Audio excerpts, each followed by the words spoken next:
부산의 도심 서면. 빽빽이 들어선 건물 그 위로 간판들이 어지럽게 달려있다. 지상에는 차들로, 지하에는 사람들로 북적인다. 우리가 살고 있는 이곳은 얼마나 살고 싶은 도시일까?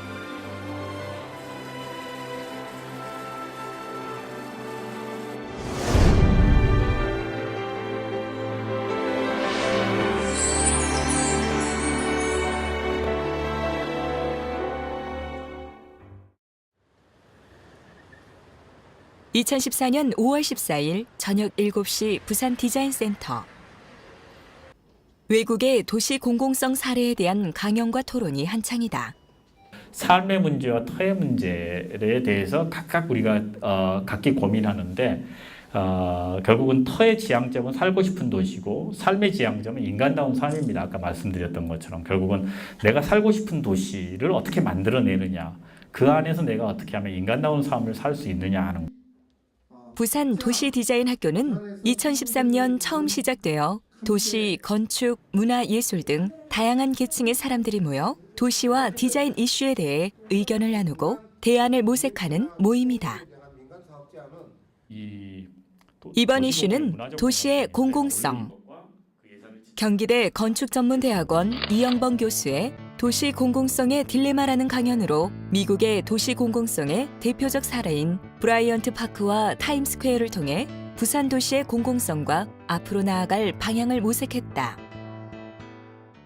이 브라이언트 파크는 원래는 이게 이제 범죄 원상이 됐었죠. 마약과 뭐 폭력. 그래서 소위 이제 옛날에 한때는 마약쟁이들이 여기 공원에 널브러져 있어가지고 주사 바늘들이 온통 공원에 천재 널려 있다 그래서 이 브라이언트 파크의 별명이 그 당시에 니들파크였어요. 니들파크.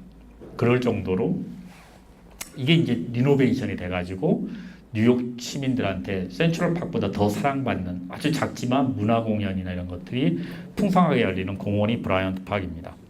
타임스퀘어가 마찬가지로 교통의 아일랜드였어요. 공간은 좁았고 지금은 이렇게 바뀌었는데 이렇게 바뀐 게 굉장히 이제 하나의 실험이었어요. 뉴욕의 블룸스버그 시장이 2009년부터 2010년에 미국의 프로젝트 포 퍼블릭 스페이스라는 PPS라는 그런 공공공간을 다루는 단체하고 같이 해가지고 이 공간을 시민들한테 돌려주자, 뉴 타임스퀘어를. 그래서 이제 타임스퀘어에 대한 보행 체계로 해갖고 광장을 리노베이션하는 프로젝트를 했어요. 그래서 사람들이 굉장히 반대가 많았죠. 이 타임스퀘어에 이 교통 차선 하나씩 바꾸면 주변에서 이제 상업하는 사람들의 반발이 엄청 큰 거였거든요. 그래서 이제 그거를 어떤 식으로 보여주자면 임시 프로젝트로 해가지고 이거를 6개월인가를 임시적으로 뭔가 이렇게 퍼블릭 퍼니처가 들어가고 공간이 더 보행자를 위한 공간이 많아지니까 더 많은 보행자들이 오게 되고 즐기게 되니까 주변에 있는 상업 공간들이 오히려 보행자들이 늘어나서 상업적으로 전혀 손해보지 않는다는 걸 6개월 동안 증명을 해냈어요. 도시 공공성의 대표적 사례인 뉴욕 브라이언트 파크. 마약과 범죄의 온상이 도심 속 문화의 오아시스로 바뀌는 기적과 타임스퀘어가 차 없는 거리로 바뀌면서 연간 1억 명의 보행자가 찾는 뉴욕의 명소가 되는 과정을 보았다. 참 부럽지 않으세요? 뉴욕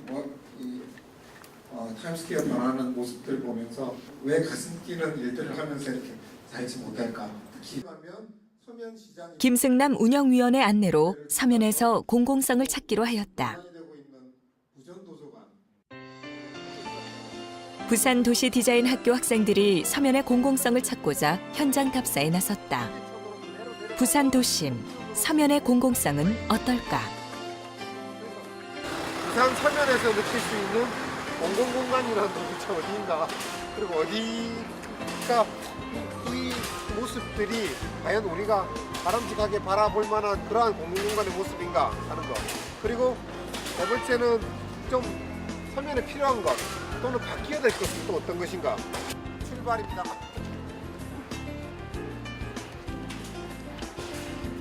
몰랐다. 이게 정말이라고.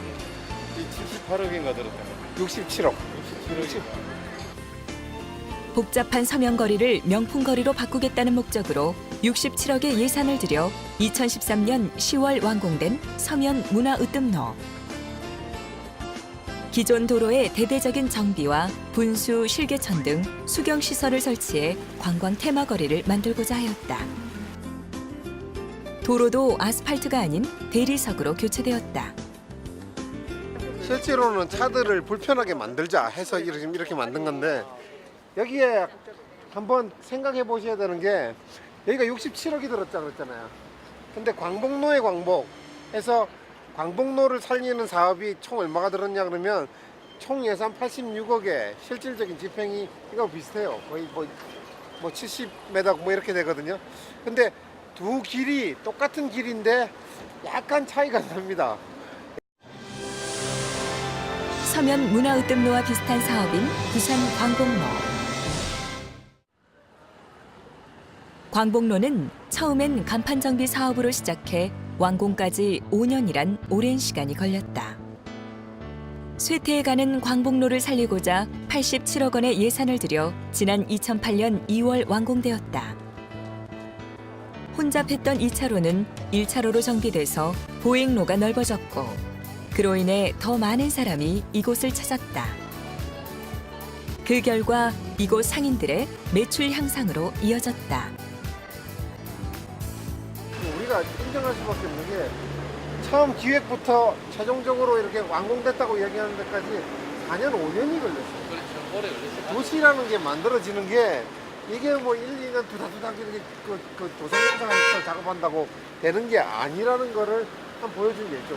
광복로의 그 가치는 어찌 보면 오랜 시간을 두고 주민들과 함께 그거를 해나가는 기본적인 과정들에서 의미를 찾으면서 해나갈 때 의미가 있다는 거를 도시개발의 하나의 문화가 되어서 이렇게 확산돼야 되지 않냐.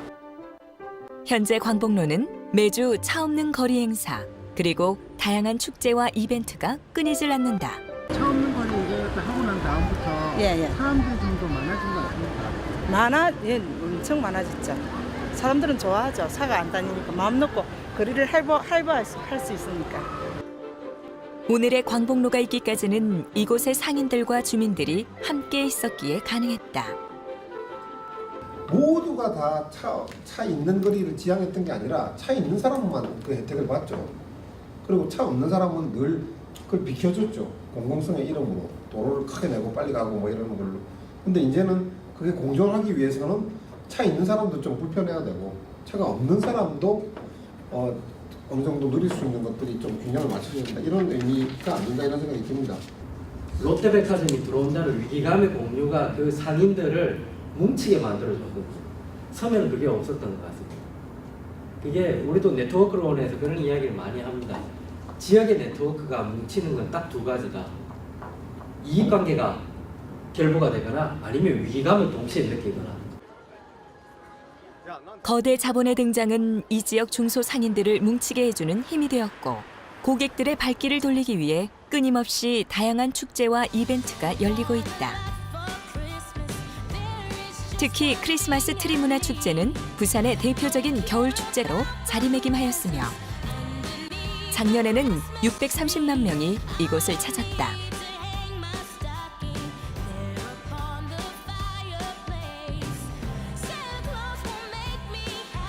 트리 문화 축제를 찾는 관광객들이 늘면서 광복로 주변 상가들은 겨울철 매출이 10에서 20% 이상 올랐다.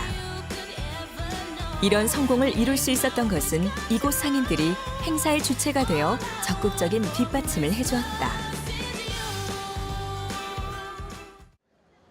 그러나 서면 문화으뜸로는 사정이 다르다. 실개천이 흐르는 예술의 거리를 만들겠다는 처음의 취지와는 달리 주차 공간 부족으로 문화으뜸로 조성 이후 매출이 더 떨어졌다고 호소한다. 그건 잘못된 수요 예측과 지역 상인들과의 의사소통이 없었기 때문이다. 그리고 광복로와 서면의 문화으뜸로는 또 한 가지 다른 점이 있다. 약간 차이가 있다면 뭐가 있냐 그러면, 이거 문광부 진행 사업이기 때문에 부산시에서 했다 그러면 엄청나게 빠른 속도로 빨리 성과를 내려고 했을 거라고요. 근데 문광부는 그거에 비해서는 느긋하게 그거를 견뎌내고 오히려 일이 제대로 돌아가는 것들을 바라봐줄 수가 있었다는 그런 생각도 사실은 저는 들고요. 문광부에서 86억이라는 돈을 간판에 내겠는데 이런 문제를 파악하고 주민들을 만나보니까 간판의 문제가 아니다. 길의 문제를 가야 된다. 꼭 바꿀 수가 있는 것이죠. 근데 부산시에서 일어나고 있는 사업들 그렇게 안 하잖아요. 문광부랑 문화산업위원회는 저희들이 뭐 문전통시 프로젝트나 재래시장 프로젝트 할 때 보면 새로운 것들을 제안하면 그게 좋다 싶으면 그걸 받아들일 수가 있는 거고 그리고 그런 권한까지 또 있는지도 잘 모르겠지만 하여튼 사업 계획 자체를 변경을 용도를 바꾸는 작업들이 가능한데 신화부에 계신 분들은 그런 것 자체가 다른 건 이건 용도가 정해져서 내는 거기 때문에 다른 데쓸 수가 없어요. 처음부터 그렇게 모두 바꿔 들어가는 거예요. 부산시의 행정 시스템도 문제 중 하나다. 광복로의 경우 처음 간판 정비로 시작되었으나 사업을 추진해 본 결과 간판보다는 길에 문제가 있어 용도를 바꾸었다. 시간은 오래 걸렸지만 이곳 상인들과 주민들의 의견을 수렴하여 함께 진행하였다.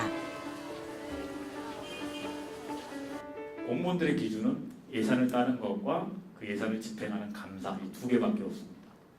어떻게 하면 예산을 따서 사업을 할 거냐? 딴 사업, 그 예산을 딴 사업은 감사에 안 걸리게 어떻게 하면 할 거냐? 이 두 개밖에 없어요. 사실은. 그러니까 그 틀을 넘어서기 위해서는 제가 볼 때는 분들을 굉장히 많은 전문가들이 도와주셔야 될 것 같아요. 그러니까 전문가도 많이 활용하실 필요가 있을 것 같고요. 그래서 이제 아까 말씀드린 것처럼 내가 갖고 있는 게 이거다라는 걸 좀 이렇게 테이블에 좀 오픈하는 게 고민도 오픈하시고 뭔가 이렇게 자료도 오픈하시고 그걸 갖고서 이야기를 뭔가 이렇게 전문가들하고 함께하는 자리에서 그분들이 이야기하는 이야기를 듣는 거에 대한 게 절대적으로 필요한 것 같다는 말씀드립니다. 이라는 것은 권력이라고 생각했고 이 권력은 그 시민들을 통치하는 힘이라고 생각했고 그렇기 때문에 자기들이 결정을 하면 그거는 바로 집행이 돼야 된다고 생각을 한 것이 이때까지 우리나라의 관이라는 개념인데 관의 태도인데 부산이 가장 심합니다. 예, 심한 거는 뭐 공무원이라고 해서 이 국가 권력을 집행하는 사람으로서의 인식으로 충만되어 있는 한 절대 안 바뀔 수밖에 없는 거죠. 우리가 뭐가 문제냐면 예산을 안 쓰면 예산이 기속되잖아요. 그렇잖아요. 올해 예산을 받아서 안 쓰면 그 예산은 내년에 책정이 안 된다. 이런 시스템. 그러니까 이게 뭐냐면 국가 행정 시스템에서의 세계적 문제가 있거든요. 이 문제가 만약에 그 결국 뭐냐 빨리빨리 해야 돼요. 공무원들도 이제 예산의 집행에 있어서 유연한 운영과 조금 늦더라도 주민들과 함께 일을 추진해 나아가야 되겠다.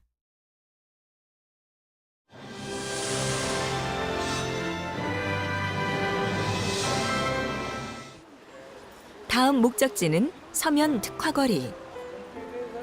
서면 특화거리를 가기 위해서는 서면 지하상가를 지나야만 한다. 이른 시간이지만 사람들이 많다. 서면은 지하와 지상으로 구분할 수 있는 특이한 곳이다. 매일경제에 따르면 서면역의 유동인구는 1일 약 34만 명. 지하에도 상권이 발달해 있다. 마치 지하 세계를 보는 느낌이다. 어른들은 주변 분들하고 얘기하시는 분들은 혼자 오신 분들이고 저기 계신 분들은 장기를 뜨거나 바둑을 뜨거나 다른 사람들하고 얘기를 하는 거예요. 그러니까 구상도 꽃도 틀리지만 모습도 틀려. 그러니까 앉아있는 모습도 다 다르고 여기는 대화가 거의 없어. 근데 그런 것도 있지만 실제로 구조를 한번 봐요. 이렇게 의자가 배치되어 있는 구조를 보면 뭐 이야기할 수 있는 구조가 아니야. 다들 대중을 향해서 응시하는 구조고. 롯데백화점 앞 지하상가. 그나마 여기가 앉아서 쉴 수 있는 공간이다. 그 도시철도에서도 문화적인 행사들을 계속적으로 하고 있는데 보통은 좀 약간 대중적인 뭐 이렇게 트로트 공연, 뭐 그다음에 색소폰 공연, 뭐 이런 거 좀 어르신들 위주로 이렇게 하는데 문제는 여기서 그런 공연이 일어난다는 거는 바람직한데 한번 일어나면 이게 아쿠스틱이 소리 저음이 되기 때문에 되게 시끄러워요. 서면 지하상가는 시민들의 문화공간이자 휴식공간이다. 과연 공연을 할 수 있는 곳이 이곳밖에 없을까? 서면은 보면 일종의 두더지 같아요. 보면 인간들이 보면 멀쩡한 길은 놔두고 저희다 지하 상가로만 가잖아요. 그 서면 중심에서 부전역에서부터 서면 저 어디까지 보면 학원가 있는 데까지 보면 길이 꽤 긴 거리인데 지상에 다니는 사람보다 지하에서 보면 다니는 사람들이 많습니다. 햇빛이 있든 비가 오든 눈이 오든 그러니까 사리사철 그렇단 말이에요. 그러니까 그런 게 과연 진정한 의미의 그 인간이 살아가는 도시의 좋은 도시의 그 도시의 위의 조건인가 그런 생각이 들었습니다. 그래서 그런 것들을 지상 공간에서 사람이 이동하면서 잠시 쉬기도 하면서 뭔가 즐길 수 있는 것, 그러니까 상업시설이 아니라 그런 것들 하는 것이 훨씬 도시의 품격이 좋아질 것 같고. 먹고 사는 그 생계형 도시 개발이었잖아요. 그러다 보니까 이런 생각을 여지도 없이 그냥 마구 길부터 닦고 길은 뭐 시민이라기보다는 차량을 중심으로 뭐 산업시설을 중심으로 이렇게 갔는데 이제 저는 서면의 하나의 대안이라면 로타리를 중심으로 5갈래로 나와 있는데 그따가 한 2개씩만이라도 횡단보도를 좀 놓자. 아까 말씀처럼 부산시청이 두더지도 아니고 전부 다 지하로 파고 다니는데 횡단보도를 만들자. 그럼 차량은 당장 불편해지겠죠. 소통이 정체가 되고 그럼 자연스럽게 세월이 가면 필요 없는 그러니까 이제 대중교통 아니고서는 뭐 서면까지 차를 가지고 가지 말자 이런 인식을 하게끔 만들 필요가 있겠고. 서면에는 횡단보도가 거의 없다. 그래서 시민들은 어쩔 수 없이 지하도로 이동할 수밖에 없다. 근데 여기 보니까 문화의 거리라고 뭐 잔뜩 뭐 한다고 돼 있는데 그리고 또 그런 문화의 거리가 되려면 그냥 북카페 몇 개에서 될 게 아니라 그 뭐 1층이나 2층에는 의무적으로 그 조그만 갤러리라든가 아니면 그 저기 연극 공연을 할 수 있는 조그만 시어터를 만든다든가 그런 어떤 의무 조항이 있어야 그 문화의 거리가 될 텐데 그런 거 없이 그냥 또 편벌만 하나 붙여서 여기는 문화의 거리입니다. 또 그런 건가 보네요. 서면 답사를 이렇게 해서 10군데를 중심으로 이렇게 봤습니다. 서면 문화으뜸로와 지하 상가를 둘러보았을 때 이름과는 달리 문화적 공공성은 매우 열악했다. 어디에 있는 그림인지 아십니까? 이 지하철. 그나마 부산에 있는 문화공간들.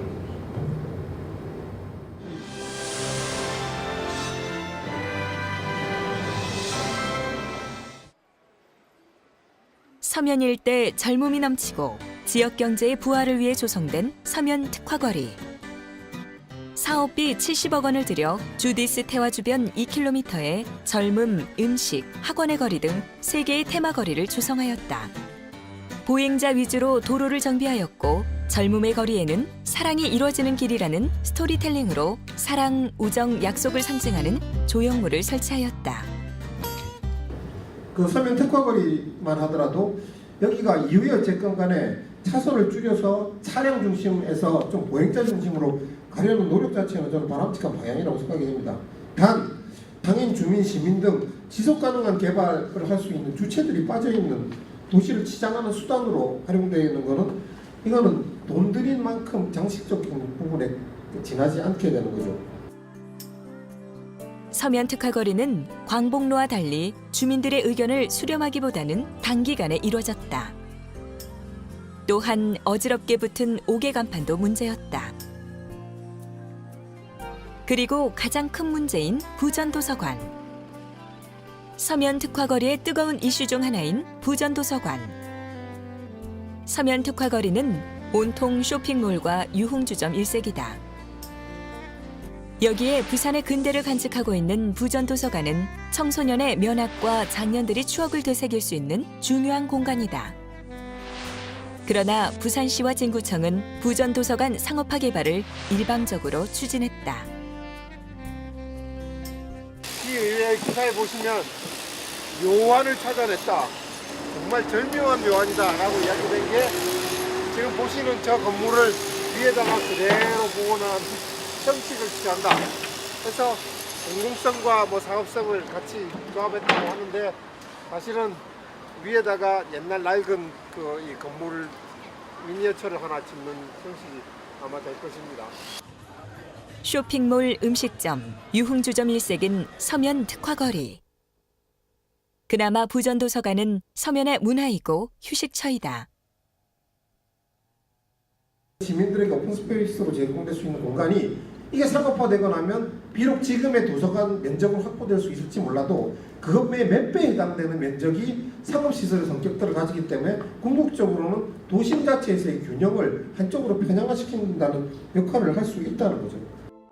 우리나라 최초의 공립도서관 부전도서관의 경우처럼 부산시의 일방적인 상업화를 막기 위해서는 지금 서면에 남아있는 경남공고 한국전력공사 시설에 관심이 요구된다.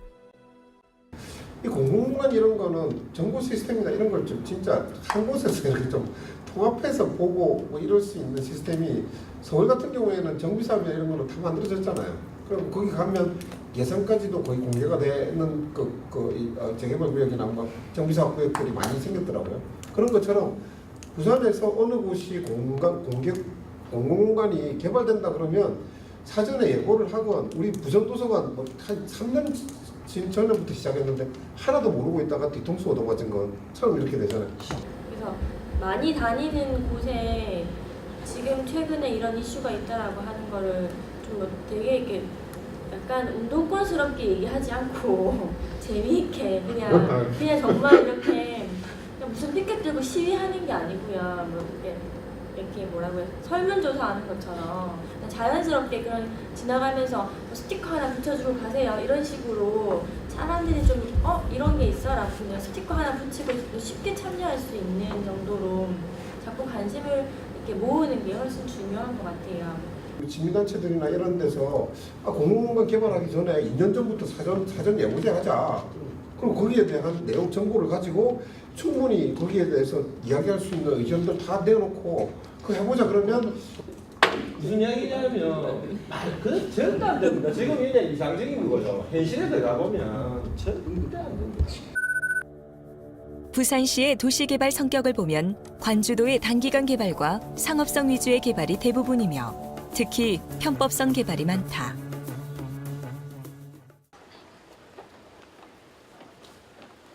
부산 유일의 수학 과학 창의 체험관 국리마루. 아이들과 함께 할 수 있는 특히 공공이라고 하는 공간들은 가족 단위 아이들이 놀 수 있는 놀이터 같은 개념들이 충분히 많아야 된다고 생각을 하거든요. 그래서 제가 아주 긍정적으로 보는 건 국리마루 같은 경우인데요. 폐교를 활용해서 수학과학 체험관을 이렇게 활용하는 것은 어떤 면에서 공공성의 의미가 가지느냐. 이영봉 교수님 말대로 그대로 한다면 다양한 삶의 주체들이 이 소위 도심의 공간에 공존할 수 있죠. 그러니까 어린아이들, 학부모들까지 보통 같으면 서면에 나와보지도 않을 사람들이 이곳을 이용할 수 있고 옛 중앙중학교 건물에 부산 시민을 위한 문화공간으로 전시와 체험, 놀이, 교육이 한 곳에서 이루어지는 곳이다. 정말 상업적으로 다 있는 공간에 그나마 좀 쉴 수 있고 그나마 좀 이렇게 그 아이들이나 다양한 계층의 세대가 좀 어울릴 수 있는 이런 공간이 아닌가 하는 생각도 들어요. 패션과 유흥이 혼재된 젊음의 도시이면서 동시에 어학원과 금융권이 밀집되어 있는 부산의 도심 서면. 서면 문화으뜸로에서 문화는 찾아볼 수 없었다. 서면 특화거리는 주체인, 상인, 주민, 시민이 빠진 채 보여주기식 치장에 머물렀고 전국 최초 공립부전도서관은 밀실 행정으로 상업화되었다.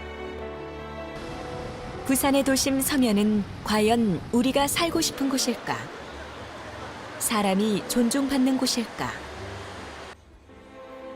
부산시는 앞으로 도시개발에 있어서 조금 늦더라도 주민들과 함께 의논하고 유연하고 투명하게 해나갈 때 사람이 주체가 되는 도시를 만들 수 있을 것이다.